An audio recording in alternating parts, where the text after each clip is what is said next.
Tornadoes left Germany today to join the multinational force in the Gulf. The Tornadoes are based at RAF Bruggen on the border with Holland. Their deployment was announced last week by the Defence Secretary Tom King. He's flying to the Gulf today to inspect British forces. In the Gulf itself, ITN's Paul Davis was aboard an AWACS early warning radar plane over the Saudi border when it encountered Iraqi fighters. The AWACS are the eyes of Operation Desert Shield. For the first time, a television camera has been allowed on board the US Air Force spy plane as it effectively coordinates the entire multinational operation. 27,000 feet above the Gulf, they track the movement of every plane and ship of the opposing forces and their allies. A lot of friendly traffic flying around. We're also tracking Navy aircraft that are working over the Gulf.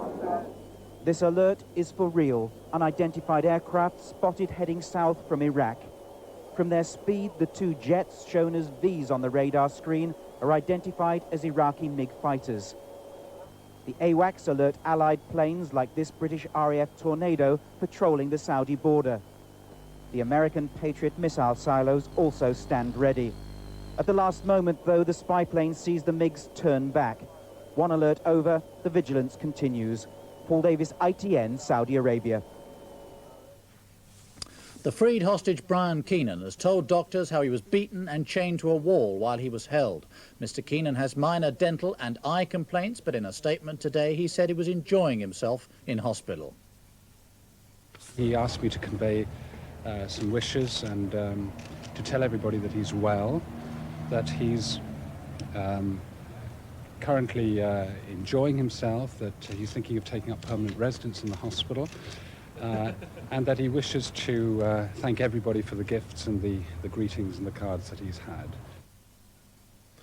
We've just heard that the jury in the Guinness fraud trial have come back, and they've just returned guilty verdicts on all charges against the 4 defendants, apart from one against the defendant Ernest Saunders. Cricket now. England are struggling to save the final Cornhill Test against India at the Foster's Oval. They were dismissed for 340 in their first innings, and following on a few moments ago, there were 21 for no wicket. That's it. Do have a good afternoon.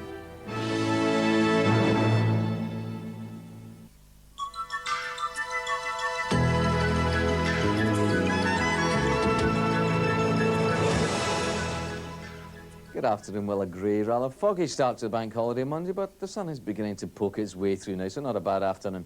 Out to the west, though, a band of cloud and outbreaks of quite heavy rain, and as that comes in through the week, that heralds a change to much cooler and much fresher weather. We'll look at that later on, but first of all, for this afternoon, most of England and Wales up to eastern Scotland, quite fine, some hazy sunshine now and again, just the odd shower dotted around. There is some more persistent rain, though, coming in from the west, and that'll be crossing Northern Ireland, getting into western Scotland by the evening. Some of that rain may turn out to be quite heavy. Temperatures, well, you're looking at in the sunniest areas, 27, that's 81 degrees Fahrenheit, and generally across the country, 21 up to about 24, 70 to 75 degrees Fahrenheit. Not bad at all. Now then, how does the rest of the week shape up then? Tuesday staying mostly dry for most of the country and still quite warm and humid with some sunshine. Wednesday, though, that's when the change comes. That band of cloud and quite heavy rain crossing the country, introducing much cooler and much fresher weather. And that leaves the end of the week, Thursday and Friday, essentially a mixture of sunshine and showers. Heaviest of the showers to the north and the west, the best of the sunshine to the south and to the east. And as you can see, much cooler and much fresher to end the week. That's it from me for the moment. Here's the summary.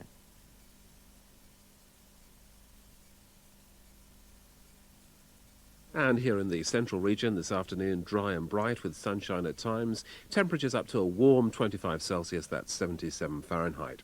Staying dry tonight with mist and fog patches in rural areas. Temperatures falling no lower than 14 Celsius, 57 Fahrenheit.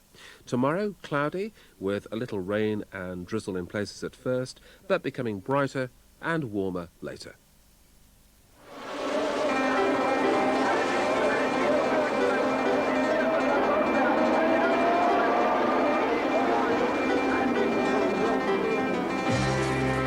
Live Bank Holiday Monday action at 2 on Central.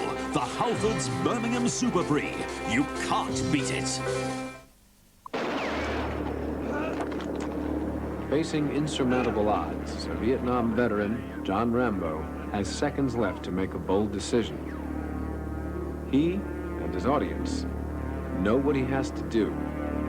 An act of heart-pounding daring.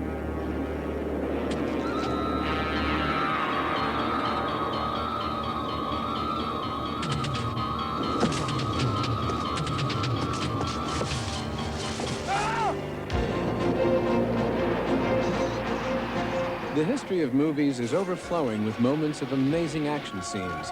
Moments where stunt performers, whether to elicit a gasp or a laugh,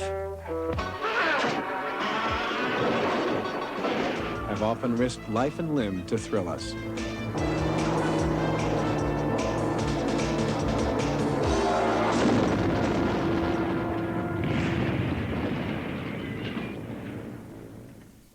Hi, I'm Christopher Reeve. Cannon roll, high fall, bulldogging, full burn. Now, these exotic-sounding terms are part of the everyday language of stunt people, that elite group of men and women whose breathtaking achievements we're celebrating. Every stunt is a new challenge to their skill and their imagination. In this program, we're going to explore with them and some of the stars they work with this extraordinary way of making a living.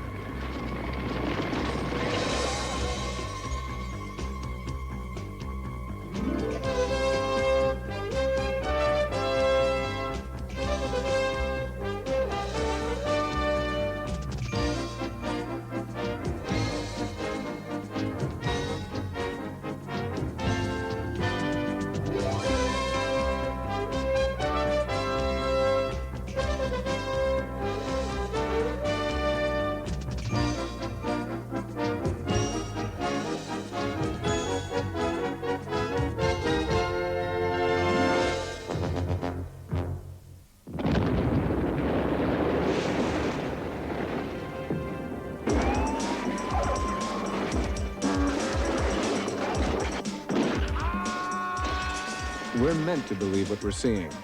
These exciting seconds of stunning action are indeed convincing. But of course, no one was actually injured during any of those scenes.